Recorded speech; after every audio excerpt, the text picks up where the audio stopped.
future. You can take a look and see exactly when, but it's coming up. Okay? So in terms of homework assignments, I don't have any for the moment. I did mention that there's a quiz coming up later in the week. I'm not going to just tell you, there's also a class day assignment for Chapter 9. So there's a couple of assignments for Chapter 9, but they're all coming. So for the moment, you have an opportunity to get back into the groove, get on top of this new material. And remember, this is a challenging topic. Right? We're spending 3 lectures on it. It's a detailed topic with some new concepts. Okay, Chapter 9, metabolism. One assignment, however, you do have is the next intervention. Right? Remember that there's 6 total interventions, and so 5 is the second to last one now. So we have one more after this one, but this one due Saturday. Number 5 due Saturday. So please get on that. Don't forget. Get back in your groups. Next time to see how people are doing, and also maybe reflect on the course material. Okay? Get your studying going once again. That's it. Questions about anything before we get started?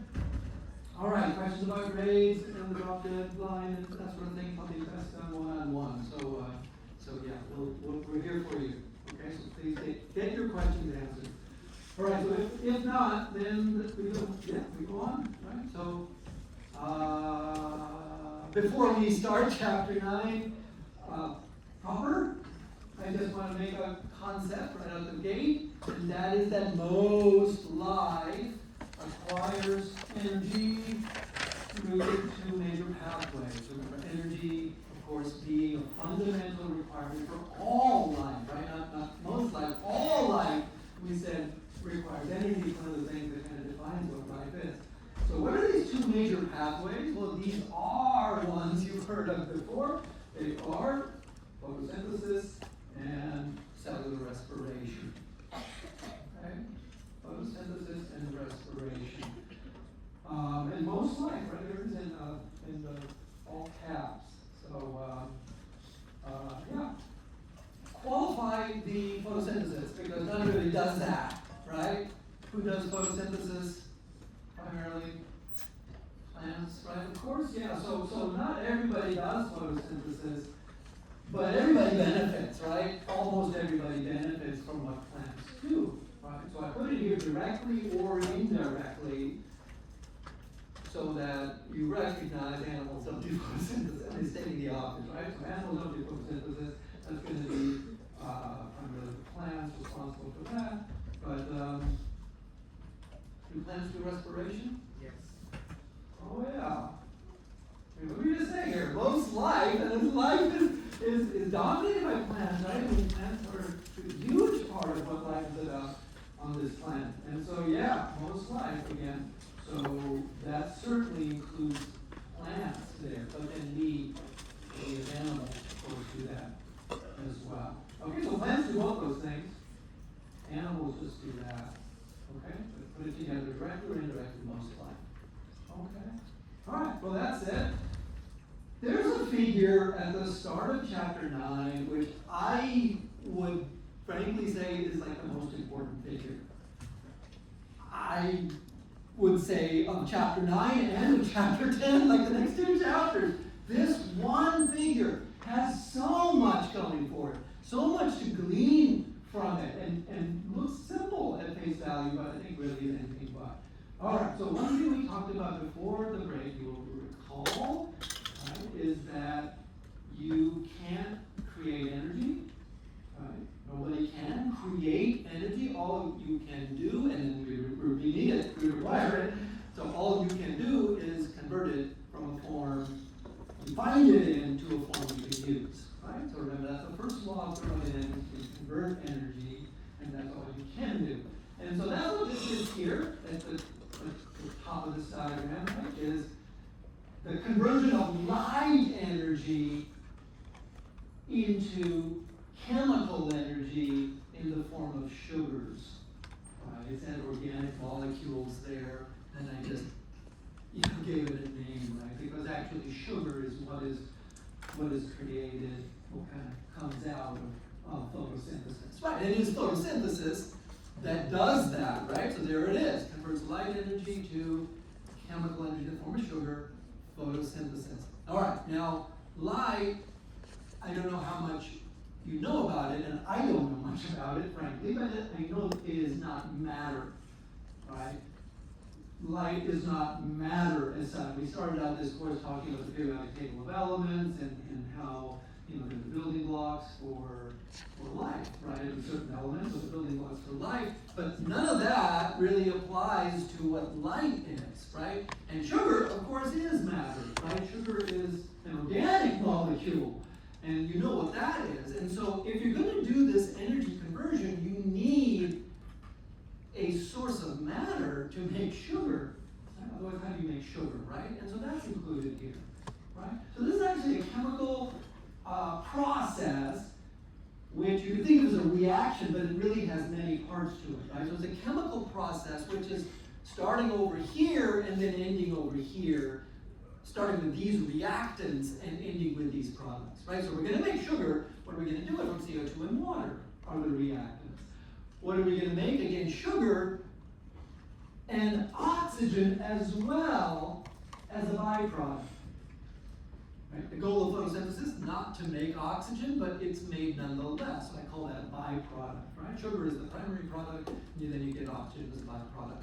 Okay, so where, we said plants do photosynthesis. Where in plants does this process, photosynthesis, occur? Chloroplasts, right? That's in this figure as well, right? So within the plant, of course, it's the leaves that really do the photosynthesis, but within the leaves, there are cells called mesophyll cells, I think, and within those cells, there are chloroplasts. So that is even shown here. Okay, very good. So we haven't even shown the whole figure. Tremendous information we've already covered right there. Okay, so this is now the rest of the figure. Then what this shows is that other pathway, right? Again, that's the two pathways that provide energy for most life. That other pathway is here, and what that pathway does is convert sugar energy into ATP energy. So one form of chemical energy into another form of chemical energy. Okay, and then what are the reactants, so to speak, for that reaction? Well, that is going to be sugar, but also what? Oxygen. Oxygen is implied to be required for that process. And then you get ATP, but you also get what? A couple of byproducts, yeah, carbon dioxide and water. And so notice there's actually a cyclical relationship between photosynthesis and respiration, where the products of one process are the reactants of the other process. The products of one process are the reactants of the other process, right? And so again, a cyclical relationship that is being driven, fed by the energy of light, right? Of course, from the sun. Okay? Where does respiration take place? Okay, guys, I know it's Monday and the Monday after the break, but come on! We got an exam coming up in a couple of weeks. Where does respiration occur? In mitochondria, if you have them, right? So that means if you do eukaryotic, right? If you're plants, if you're animals, it's going to happen in your mitochondria. Okay, yeah, very good. So that's in here as well. And they even show you some detail of these organelles, which kind of hints then, you know, what part does what? What is that? What is that? What is going on there? So we're going to talk about those details to be sure. Again, really the whole point is to make ATP, right? Everybody needs energy, and this is kind of how it operates. We also talked about another principle of thermodynamics, second law of thermodynamics, that says anytime you do energy transformations, you lose some energy in the form of what? In the form of heat, and that is shown here as well. So you've got the first law going, great, yeah, but you got the second law as well, and so you're not going to get as much energy as you put in, to be sure. Okay, all right. Any questions about this one? Yeah, I mean 20 minutes on this one diagram. I can't imagine spending less time on that. Just think about it. And I get students who don't know what the ingredients of photosynthesis are, or what is produced by that process, or I mean, everything we just talked about is important. Everything we said Reggie should know. Okay? All right, so that said, great overview, I think, to chapter 9, which is about catabolism. Again, there are different forms of catabolism. And what is that? We say already, but say it again. It's breakdown. Remember, catabolism is our biochemistry that breaks down nutrients and releases their what?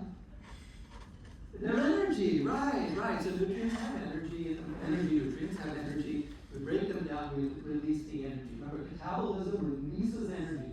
So again, there are different forms of catabolism, and the forms that are covered in this chapter are cellular respiration as well as fermentation reactions. So that's the other aspect of catabolism that's covered. All right, so in short order, we're going to be neck deep in details, in concepts, and terminology, and and then all of a sudden it's not so easy anymore, right? Or so simple anyway. And so I just want to say out the gate here, please don't lose sight of the fact that there's a point to all this. Respiration, fermentation, even photosynthesis, and that is to make ATP. We could name or rename chapter 9 getting the energy to make ATP, because that's really what this is about. Okay? And that's what we're going to see ultimately from this chapter. Okay? All right, so a lot to consider. Initially, we should say what is cellular respiration, what is fermentation. Let's start out by distinguishing, I think, what those are, and then we can go from there. As I said, there's new concepts in this chapter, and one of those, and the most important, frankly, is some additional chemistry we have not yet talked about in this course, and that is known as oxidation reduction reactions. Okay, so the only reactions we have talked about so far are dehydration and hydrolysis, right? These are the only two chemical reactions we've talked about. And it's not enough to explain the biochemistry of life. Okay, that said, there's relatively few types of reactions we need to know about to well understand. Well understand the chemistry of life. And in fact, this is it. After this, we're done. Okay, so you've got dehydration, you've got hydrolysis, now you've got oxidation, you have reduction. And that's it. That's the chemistry we talk about in this course. And will help us to understand basic biology at this level. Okay, like dehydration, hydrolysis are sort of flip sides of the coin, right? Aren't they kind of opposites in terms of what is happening? So are oxidation reduction, also opposites of each other, literal opposites. Moreover, these two reactions are coupled in the sense that they have to happen together. So you can have dehydration without hydrolysis. You can have hydrolysis without dehydration. But oxidation reduction, you have to have them together. You can't have just one without the other. So it's oxidation reduction reaction, right? That's all sort of one thing. So we'll talk about that next, bless you. And then we'll get into cellular respiration, all right? And eventually fermentation, and then round out the chapter discussing the anabolism a little bit, and then regulation of respiration. Okay, so we're going to get to about here where we talk about the bottom line with respiration. We get into details on Wednesday. Okay, and then go from there. So from Wednesday onward, we do the rest of that.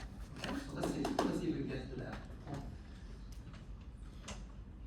Two types of metabolism are considered in chapter 9. Again, these are respiration and fermentation. Respiration means, without further ado, the complete breakdown of sugar. Completely break it down. And that produces a reasonable and impressive, let's say, amount of ATP. Completely breaking down sugar. All right, so how is fermentation different? Well, you can, I think, almost predict, right? It's an incomplete breakdown of sugar. How does that relate to its ATP production? Less ATP is produced, of course, because we don't completely break it down. We're going to talk about and recall how chemicals store energy, right? And if you break it down completely, you can release more energy, but if you don't, then it would be less. Okay, that's it, in a nutshell. And from this point onward, today we'll talk about respiration.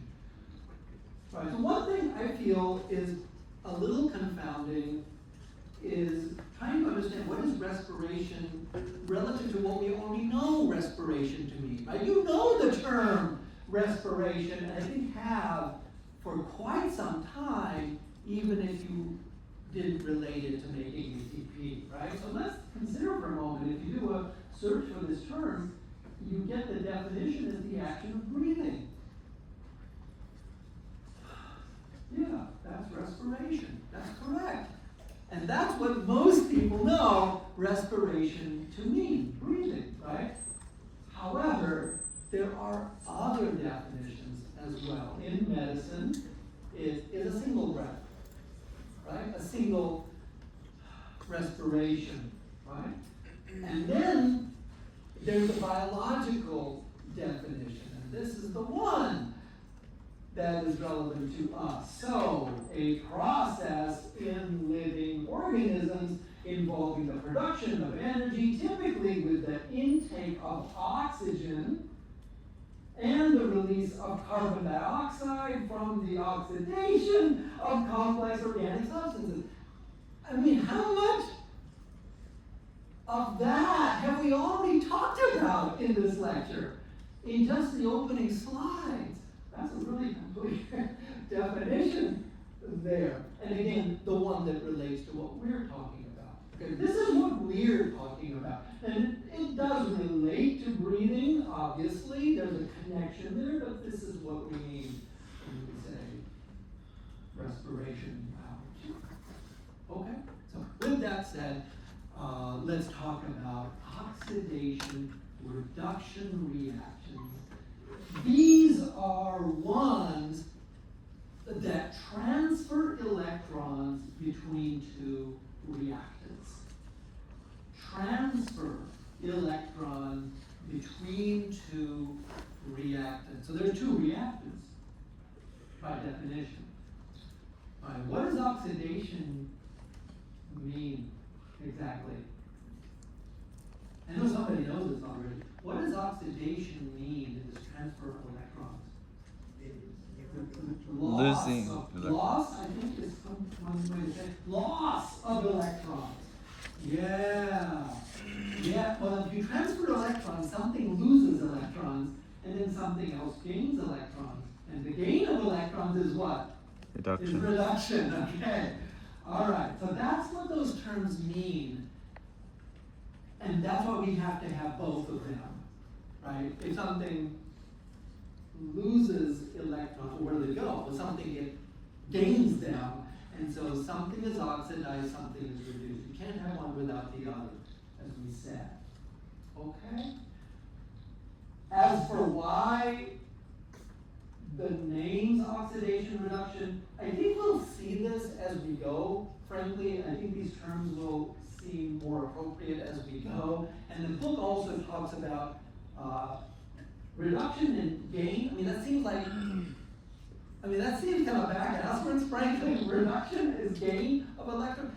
I leave it to you in the book to sort out why, because that makes sense. It actually does make sense, but if it seems back-asswards at the moment, yeah, I'm right with you there, okay? But it does mean gain of electrons.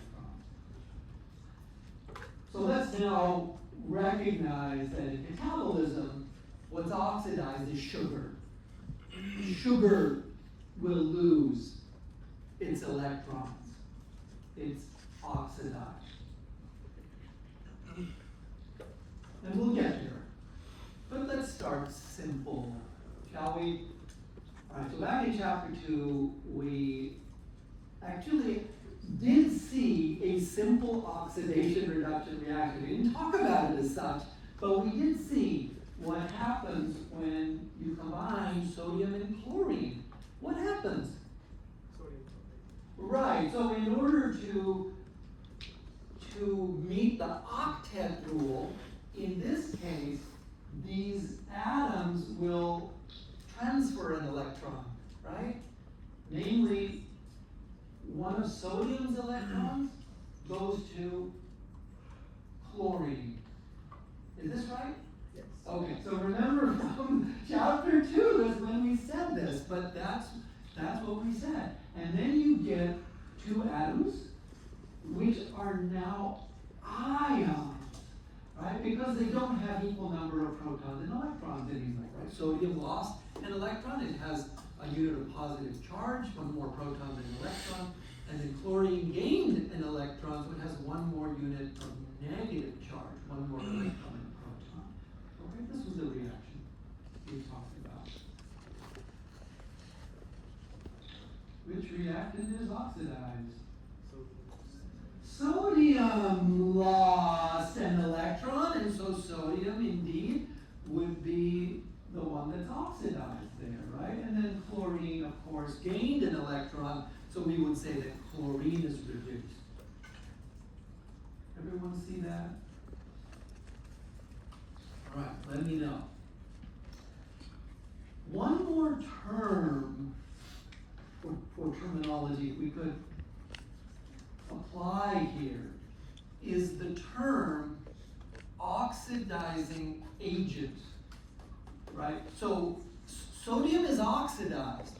The means to do that is chlorine, right? Because chlorine takes away the electrons. So chlorine is the oxidizing agent. And by that token, I guess there's one more term.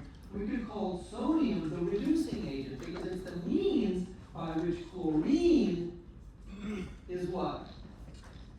Is reduced, yeah.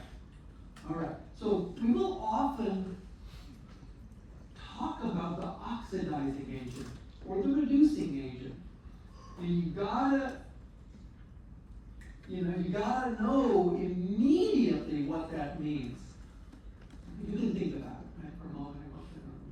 And then you gotta know, right? And it should become faster and more, part of your vernacular as time goes on. Okay? So oxidizing agent, in this case chlorine, reducing agent, in this case sodium. Make it part of your terms.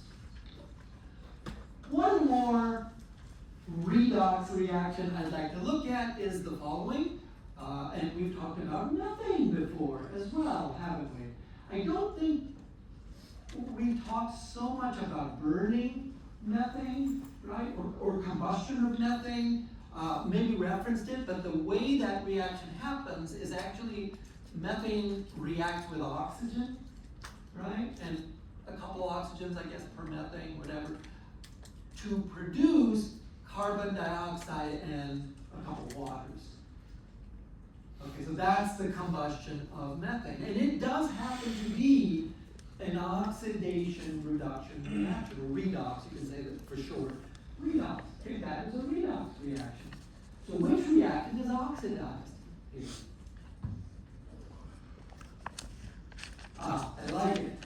All right, but here's, it's not obvious this time, because we don't see a product that's positively charged, right? Or a product that's negatively charged. You can see, the transfer of the electrons. So what to do? There were electrons transferred.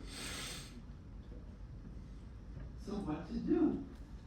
Okay, so I don't think about it too much because I'm going to tell you now what to do. Your textbook has a figure to illustrate who's oxidized and who's reduced. All right, so what did we do there? I just put the textbook's figure in there, right? Methane, oxygen, CO2, water. Methane, oxygen, CO2, water, and now this additional product shown here. Okay? So what did we do? It's the same thing. There's more to this figure. Namely, the structural formulas are shown. the molecular formulas, but the structural formulas as well. And these structural formulas are partial Lewis structures in the sense that the electrons of the bonds are shown. You've got a kind of Lewis structure here going on. Remember that every covalent bond is 2 electrons. Those are shown. Those are shown. You got double bonds and CO2. Those electrons in those bonds are shown. Now, with that visual aid, can you tell me what happens to carbon when it becomes carbon dioxide? Does it gain electrons or does it lose them?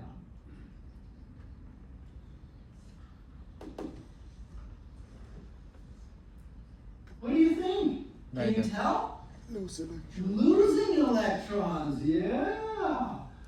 Yeah, it has kind of, why do you say that? It's lost electrons. I mean, let's think about this. Octet rule. Carbon should have, once it's done bonding, how many electrons in the valence shell? Octet rule. 8 electrons. Okay, so let's see. 1, 2, 3, 4, 5, 6, 7, 8. Okay, yeah. And then in CO2, 1, 2, 3, 4, 5, 6, 7, 8. It's got 8 electrons in the valence shell. I don't see that it's lost electrons. Why has it lost electrons then? In what sense? Bonds. Yeah, the bonds. Okay. So recognize when they drew the electrons of the bonds, they took the trouble to show these as non-polar covalent bonds, right, where the electrons are shared equally between the atoms. And these as what? Polar covalent bonds. Yes, because you know oxygen is significantly more electronegative than carbon, right? What's it going to do? It's going to get the lion's share of the electrons in these bonds. Okay, so by changing who carbon is bonded to, hydrogen versus oxygen, carbon has sort of lost electrons, hasn't it? Because of the polar covalent bonds. Okay, so was carbon oxidized or reduced? It was oxidized, absolutely. What happens to oxygen when it becomes water? Let's put that in here now. Molecular oxygen. H2O. What happened to oxygen? Reduced. They gained electrons, and it was reduced. Okay, so this is the way we recognize that indeed this was an oxidation-reduction reaction. There was a transfer of electrons, and this is how one reactant was oxidized and the other one reduced. So let's make this a key concept, okay, because that, I think, is good to do here. Sometimes a redox reaction changes the degree of electron sharing. It changes the degree of electron sharing. That's the kind of redox reaction it is. All right? Well, I'm not sure that is all right, because you might be thinking now, okay, great, the degree of electron sharing, but how do I know? How do I know unless I have a structural formula to look at, right? How could you know the degree of electron sharing change? Actually, there is a way to know this. For these type of reactions, there's usually a simple way to know who's oxidized and who's reduced. And so I put in another question here just to recognize how to know. What exactly is a hydrogen atom again? The simplest of atoms, right? A hydrogen atom is A proton. a proton An and electron. an electron, yeah. One proton and one electron. Again, speaking of chapter 2, going way back to the beginning of that. Okay, good. So, here's the deal.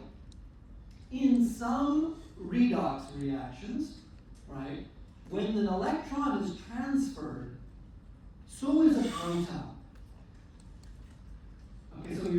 transfer an electron, but you also transfer a proton. In other words, you transfer a what? An atom of hydrogen. Yeah.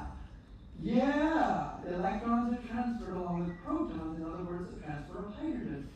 And that's this kind. That's this kind of redox. You're transferring hydrogen atoms. So if you want to know who's oxidized and who's reduced, identify what's happened to the hydrogen atoms. Because that's what's happening with the electrons. Okay? Yeah. So, what happened to carbon's hydrogens when it became CO2? It went from being methane to CO2. Gained or lost hydrogen? It lost. They're all gone. It lost hydrogen, and therefore it lost what? Electrons. Yes, that's what we're saying. You lose hydrogens, it means you lost electrons. In other words, you were oxidized. You gain hydrogens, and you gain electrons. In other words, you were reduced. Yeah. Okay?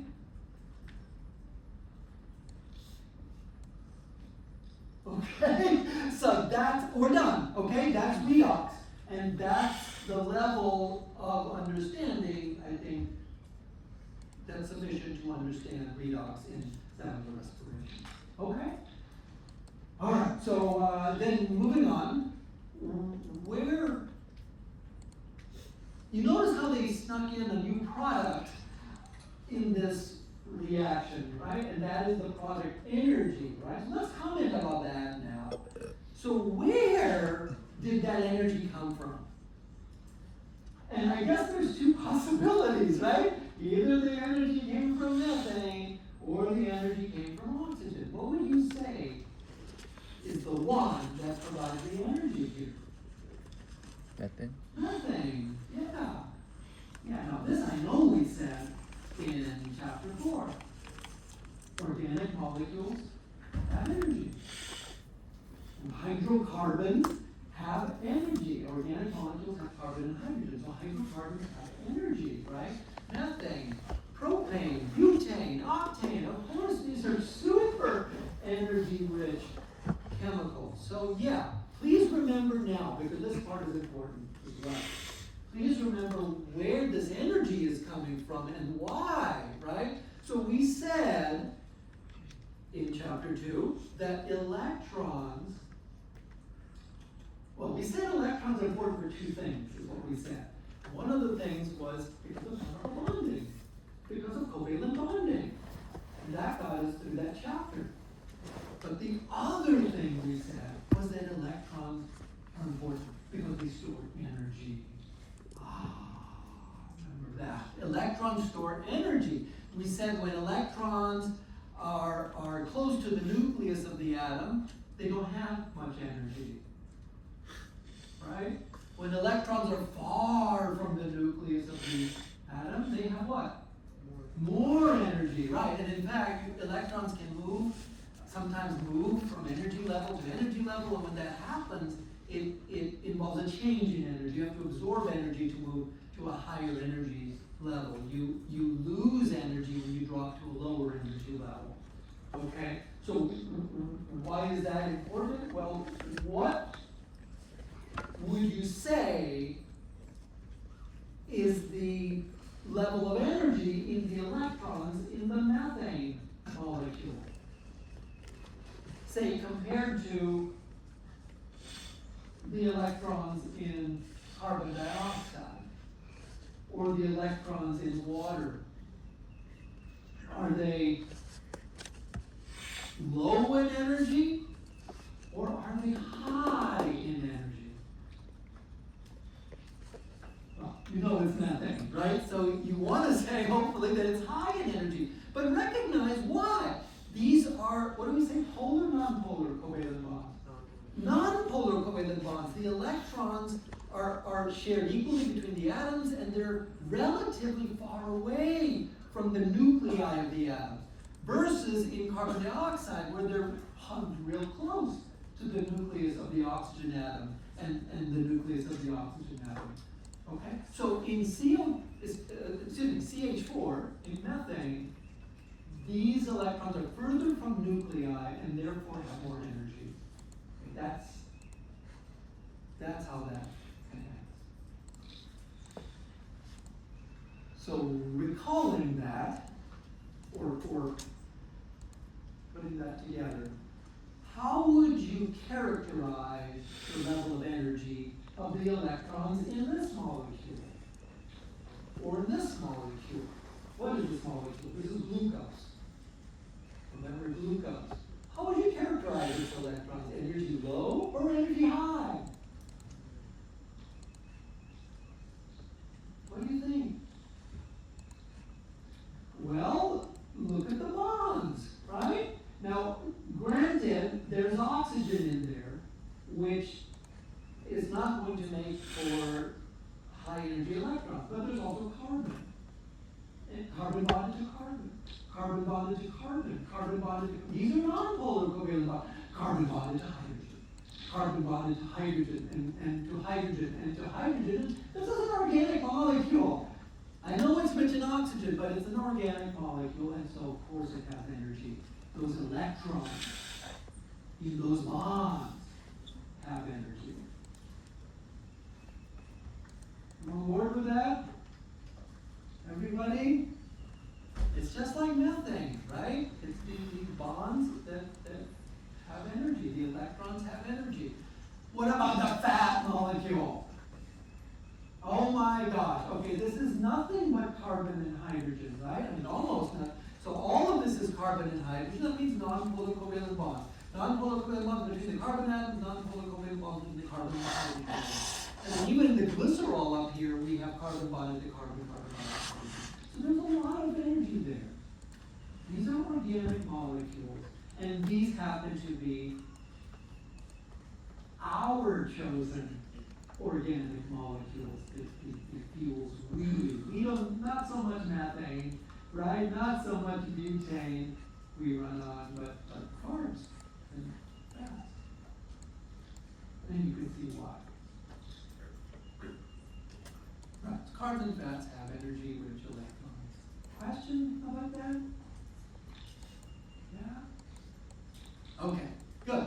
So that gets us through, again, I said we're done now with oxidation reduction. If you can, wrap your mind around that and accept kind of the basic, that basic information, then I think you're in a good place then for everything now, for the rest of this chapter. Okay? And if you have questions, let's talk about it quickly.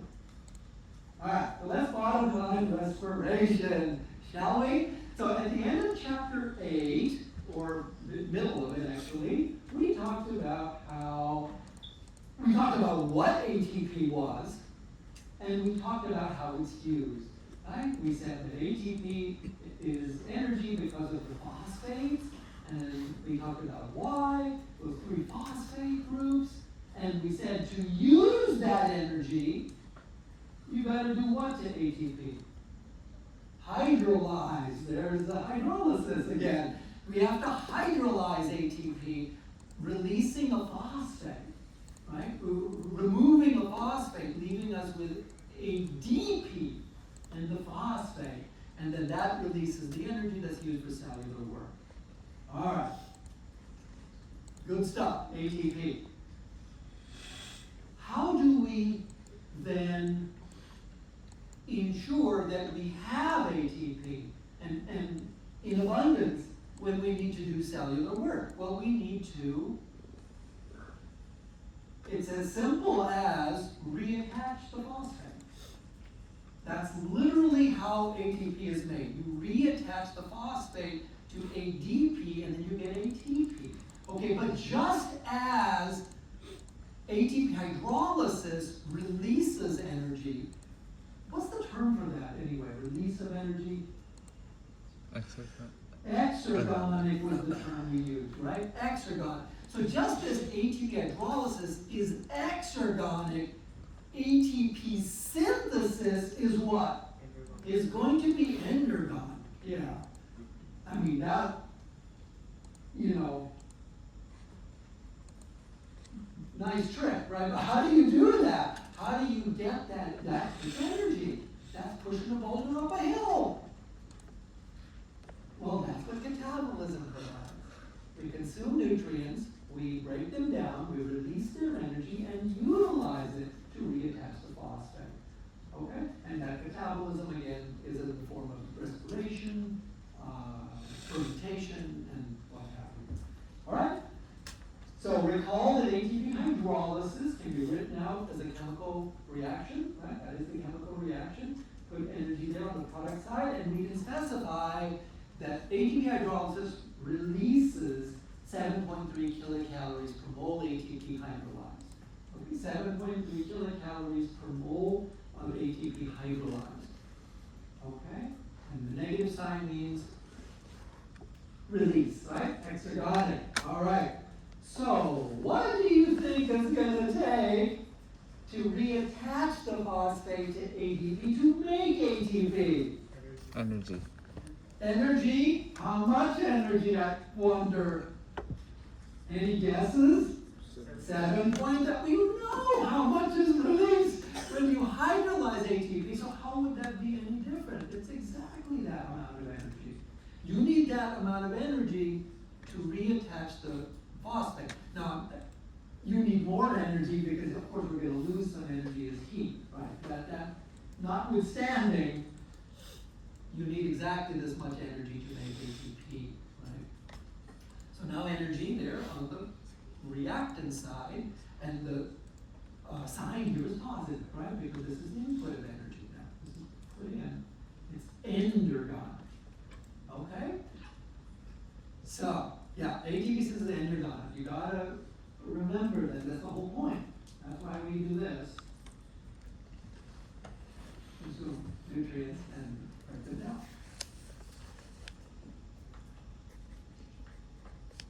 Yeah, and that's it. That's what we do. Speaking of that, right? So, what is this here on the left? C6H12O6. Glucose. Right, okay. Here's the molecular formula now of glucose. You've seen this a number of times, but this is your last chance. This is really the time you want to memorize it. If you haven't quite memorized glucose yet, C6H12O6 is glucose. Alright, so glucose plus what? Oxygen. Okay. Glucose plus oxygen, and technically 6 oxygen per 1 molecule of glucose will react, and we will get 6 carbon dioxide, 6 water, again for glucose, and then energy. All right, so this, again, appears like a chemical reaction, right? But this is a process. This is something that will occur with many steps and reactions. Okay? So is this process endergonic or exergonic? Exergonic, right? That's the whole thing now. We need energy to make ATP. We do something that provides energy so that we can do it. So that we can do what? We can use some of that energy to make ATP. And again, nothing is perfect. We lose some energy as we do so, and that we release. After we release is heat. Okay.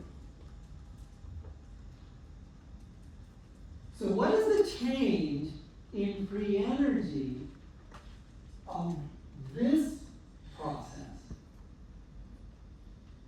Okay, so yeah, drum roll, right? We'll start with the sign. Positive or negative? Negative, of course, energy is released. But that doesn't tell us how much energy, and that's really the question, right? Because this is going to now determine how much ATP we can make. I just tell you, it's just shy of 700 kilocalories per mole of glucose hydrolyzed. 686. kilocalories per mole of glucose hydrolyzed, or metabolized, is released. Okay? So, encouraging, yes, we can probably make several ATP with that, and hopefully as many as possible.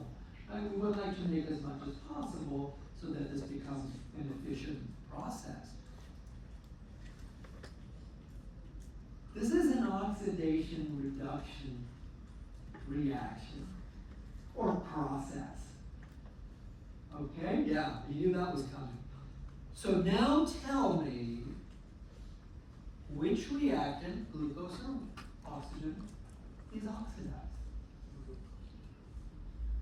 Okay? And now the rest of you tell me which reactant, glucose or oxygen, is oxidized in this reaction. Glucose, yes.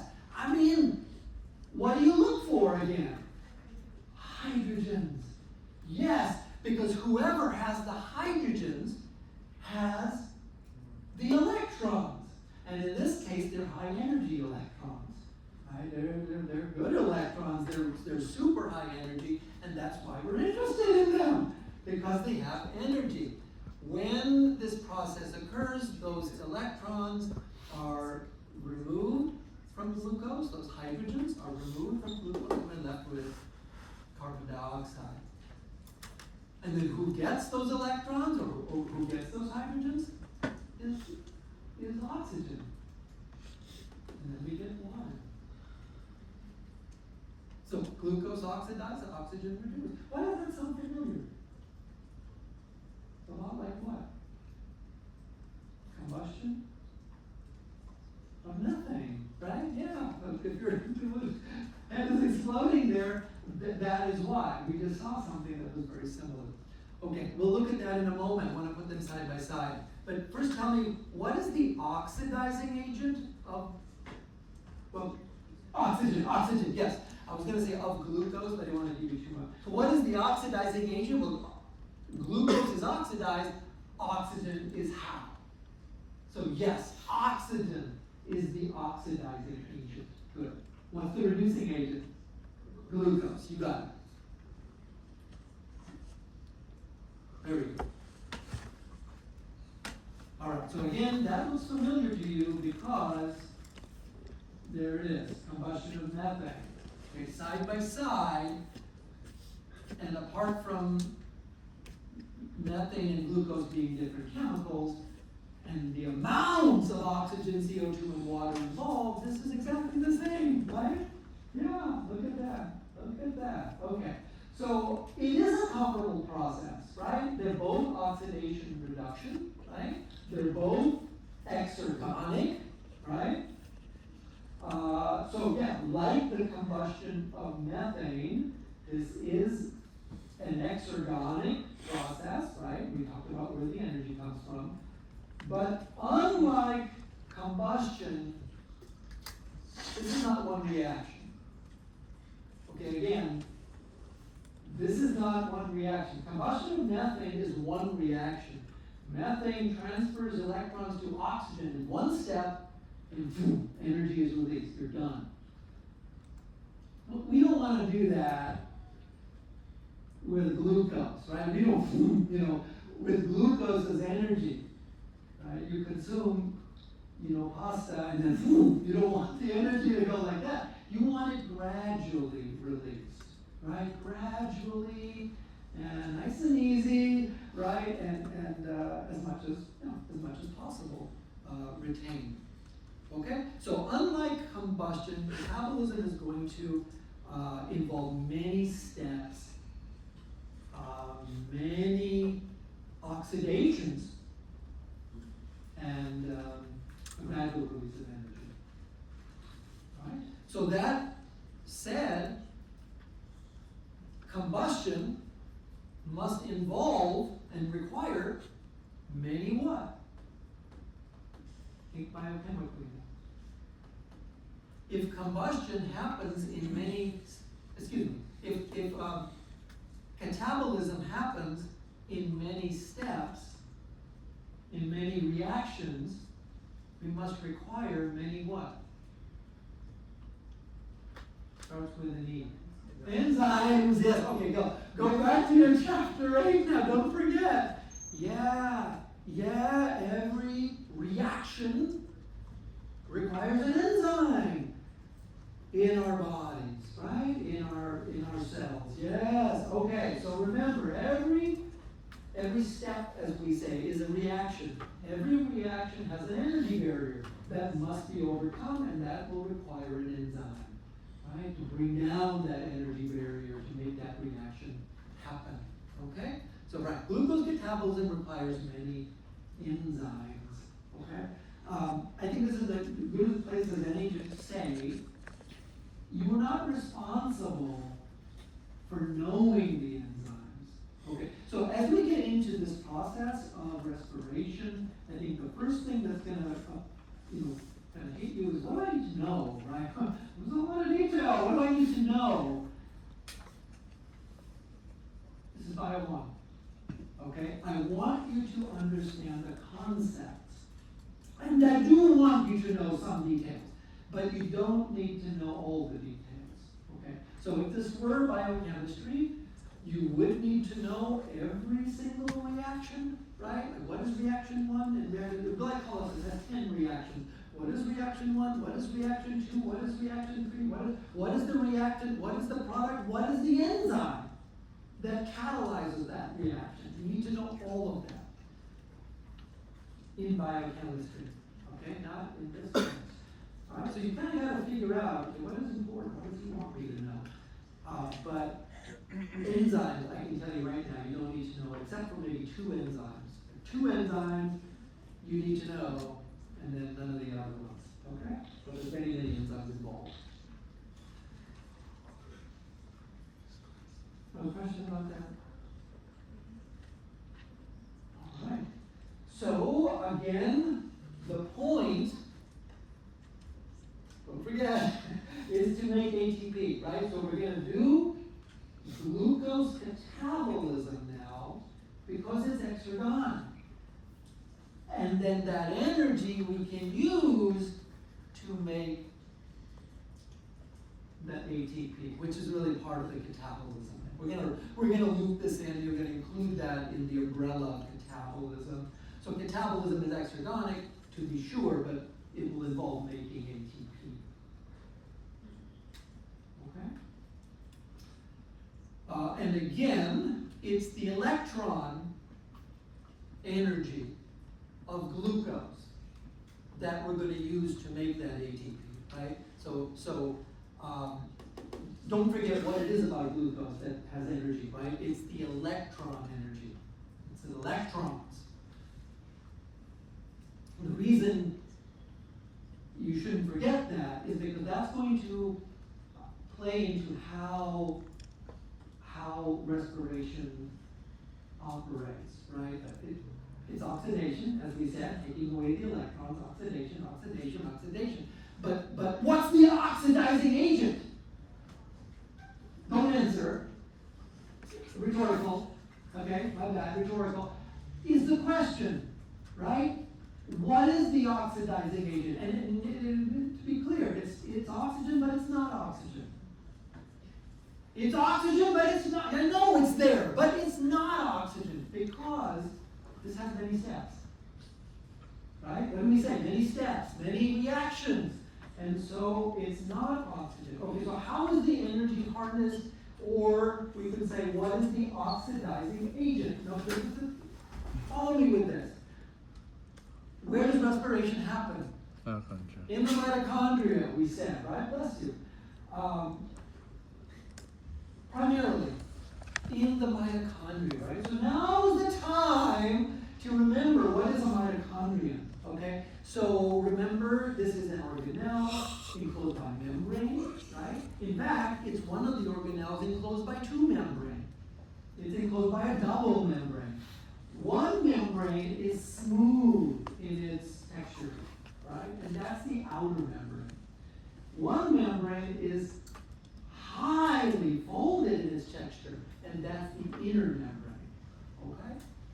And the micrograph to kind of show you that that is in fact the case. So mitochondria have an outer membrane and an inner membrane, highly folded, they have a space within the inner membrane, right? Enclosed by the inner membrane. That's called the matrix. And then there's a space of sorts between the two membranes. We will reference that space occasionally. So that's just the intermembrane space. Intermembrane space, the space between the two membranes. Okay? Remember? Chapter 6. Okay. I said you need to know no enzymes except two. So please note the first one now. This is the enzyme that makes ATP. Is that a fair ask? Okay. So please know the enzyme that actually makes most of the ATP. It's called ATP synthase. Very clever there. It synthesizes ATP. ATP synthase. Okay, that's what this is here. This is a high resolution structure of ATP synthase. You can see the abundance of alpha helices there. You can see that it contains multiple polypeptides. This is a protein with quaternary structure. Remember that? Multiple polypeptides are shown in different colors here. I think it's like 16 polypeptides. All right? ATP synthase in all of its structural glory. This protein is embedded in the inner membrane of the mitochondria. Mitochondrion. It's embedded in the inner membrane. All right, so now please recall we said that proteins are part of what membrane is, right? We got transport proteins, and we have receptor proteins, and sometimes we have what? Enzymes that are membrane proteins. Okay, so this is that variety of membrane protein. It's an enzyme, all right? So that kind of begs the question, okay, if this is in the inner membrane, then what? I mean, is it all in the inner membrane? Is it, is it integral? Is it peripheral? Well, it is certainly integral. Okay, this is embedded. We just said embedded. That makes it an integral membrane protein. But only this portion here, I think, is embedded in the membrane. So if this is the inner membrane here, this part is sticking into the intermembrane space. And all of this is in the what? Is in the matrix, right? That central space within the mitochondrion. Okay? And I want you to think about this now. I want you to think of the mitochondrion, as being chock full of this enzyme, right? We said it's in the inner membrane, so there it is, there it is, there it is. It's full. It's not one enzyme, right? You don't have one of any protein, right? So please recognize that. You don't have one of any protein. You don't have one of any enzyme. It's enzymes and protein. So this is chock full of ATP synthase, and there it is. I tried to put it in the correct orientation with that portion there in the inner membrane, and that portion there in the matrix. Took me a while to do that. Oh, okay. All right. So one more figure I'd like to show you about this enzyme, and that's this animation. Okay, so that's the same enzyme, but it's showing you how it operates. And it's actually the case that this portion turns. It's a rotor that turns, like you see here. And when it turns, you get a conformational change occurring in this portion that sticks into the matrix.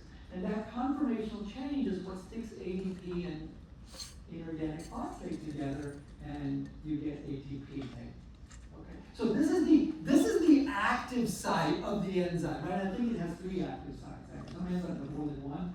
This one has 3 active sites, one there, one over there, one you can't see. Okay?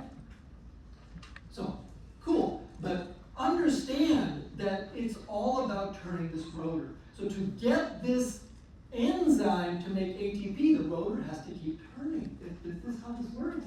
This is literally how the ATP is made. You need to turn the rotor.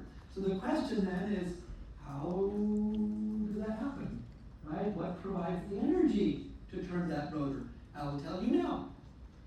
It's driven, ATP synthesis is driven by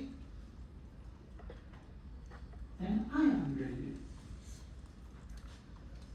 The energy of an ion gradient, an ion gradient, an ion gradient found across the inner membrane.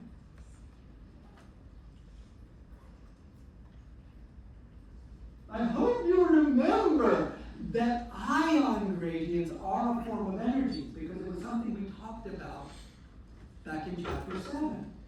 And in fact, it was a specific instance of active transport called what? Secondary. Ooh, secondary active transport. That was before the break. That's pretty good. Secondary active transport, we said, is driven by the energy of an ion gradient. That was when we saw this concept of an ion gradient providing energy. And so it does, once again, to make ATP. Okay, ATP synthesis is driven by an ion gradient. All right, and I trust you get the picture, but I didn't get to show you this figure because of the technical problem we had before the break. So this figure just shows the first law of thermodynamics, right? You got energy, but it's not in a useful form, so you can convert it, right? You can convert it into a form you can use. But to convert the energy of water behind a dam, you have to let the water flow, right? The potential energy must become kinetic, and that's the start of the energy conversions here to make light or fan turn. Okay, so now visualize that as the ion gradient, right? You got ions concentrated on one side of the membrane, scarce on the other side of the membrane. And in order to tap that energy, you have to let the ions flow, right? You let them move across the membrane. And as they do, that energy is released and can be used to do work. Okay?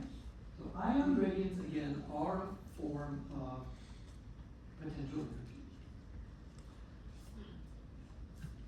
All right, question?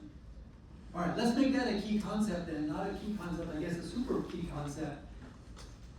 We said we're going to use the electron energy of glucose to make ATP. But now we said that what actually makes ATP is an ion gradient. So what's going to happen then is the electron energy must be transformed into ion gradient energy.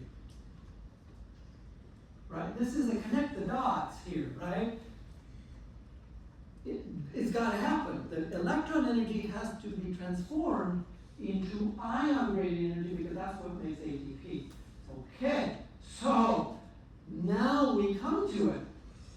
In order for that to happen, the electrons must be delivered to the inner membrane because that's where the ion gradient is, we said.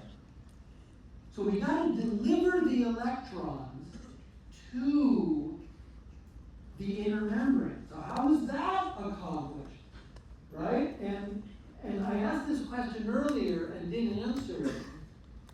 How do we oxidize glucose? How do we get its electrons and subsequently deliver them to the inner membrane to create this ion gradient?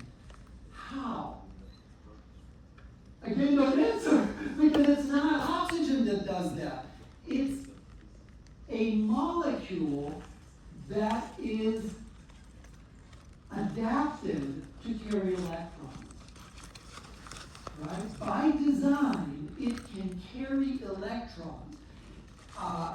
We call it an electron carrier, and its name is NAD.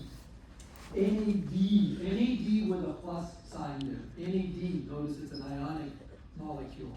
Okay, so important point here, and I know it's late in the lecture, but please. Oh, good. NAD with the plus is an electron carrier. What else can we say? It's a small molecule, right? Very diffusible and moving, mobile. Small like a monomer, okay? How small is small? Like a monomer. We call monomers small molecules. It's the size of a monomer kind of thing. That happens to be easily reduced and then reoxidized. NAD can be easily reduced and then reoxidized. You see the convenience there, right? Yeah. Yeah, so it can oxidize glucose, run away with those electrons, and then deliver them to the inner membrane of the mitochondria, right? Because again, oxidize, right? Oxidize glucose, reduce NAD. Oxidize NAD and then reduce the inner membrane, right? So that's the idea, and you need NAD to do that. So basically we're saying it's going to take electrons from one molecule and then give them to another. That's what it does. And then we can get into the details, which I think are important here. How many electrons does it run away with? So it's not just one, it's actually two. Okay, it's two. It's 2 electrons. Specifically, NAD is going to accept 2 electrons, and it happens in the following reaction. Right? So whatever you're oxidizing, right, has 2 electrons, or we could just say 2 hydrogens. Right? So A has 2 hydrogens. We're going to oxidize it with NAD, and we get a without the 2 hydrogens. In other words, without the electrons.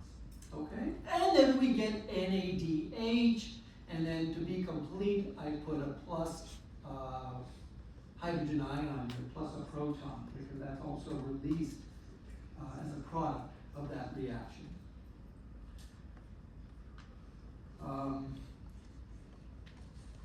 Yeah, so I just put in a question here because I thought this was relevant. So we took 2 hydrogens from A, but it's not NADH2, it's NADH. Why isn't it NADH2 if we took away 2 hydrogens from A? Anyone know what happened there?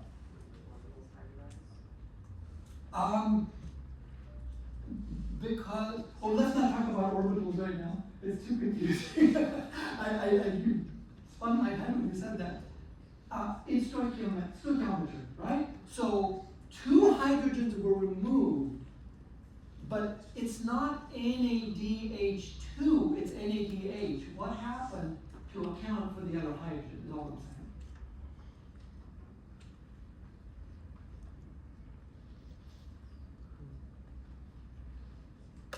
That's what that is. Right? What is a hydrogen again? It's a proton and an electron, right?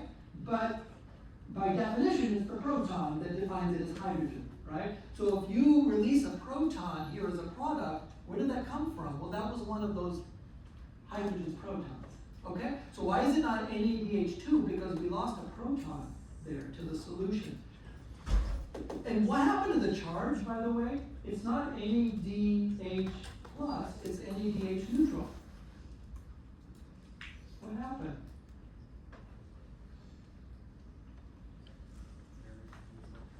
Well, we didn't pick up the other proton, right? So what did we say? We accepted 2 electrons, which were in those 2 hydrogens, but only 1 proton got picked up, right? So the proton added a second positive charge to NAD, and then 2 electrons neutralized those charges. Does everyone see that? Yeah.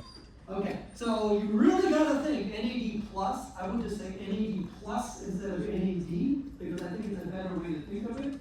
And NADH is telling you exactly what it carries. Okay, don't lose me now. help, because I want to put this together. So I'll put the reaction up there. We're specifying exactly what NAD does. It carries